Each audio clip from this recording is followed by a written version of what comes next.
I was born in the right generation because I get to have a Pokédex on my phone, not for Pokédex, but for real life plants, animals, birds, mammals, reptiles, you name it. This is not an ad, by the way. This is just an app that I really love using because I don't think our phones are meant to be just for doom scrolling. We can derive so much joy and meaning from our real world through our phones. So, this app is called Seek. It's supported by Nat Geo, and what it does is it helps you identify species around you.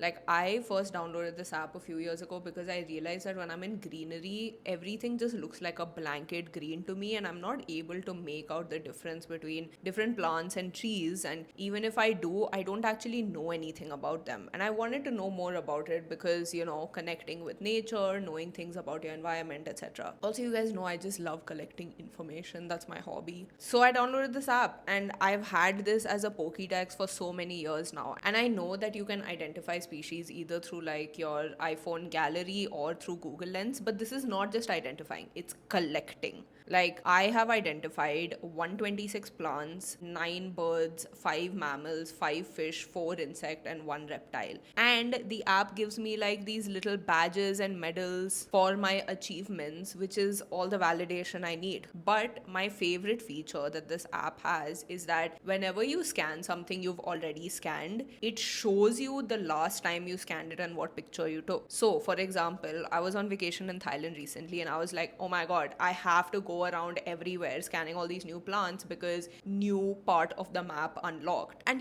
as I was scanning them, I realized that some of the plants were the same plants that I have in my garden back in India. They just looked slightly different. And maybe I have like plant blindness or something. But it was so cool to me because I was like, wait, you're telling me this plant is the one I water every day in this corner of my garden? That makes so much sense because India and Thailand have very similar tropical climates, and I guess we do have very common like flora and fauna. And it's just so delightful to make that connection and observe something from the real world like that in the moment. So yeah, this is not an ad, this is just something I love using. And the next time you're on a walk or on vacation, you can just whip it out and start scanning different things around you. It's such a fun thing to do with your friends as well. I've gotten all my friends hooked onto it because I think this is such a meaningful use of technology. It's not something that makes us like shrivel away into our screens, but it helps us actually interact with the world around us and learn so many things in a fun way. Like, it's so well designed. I love this app. So let me know if you try it out. Also, I'm thinking it would be cool for me to review cool apps and products and technology that I really like. So let me know in the comments if you want me to make more videos like this.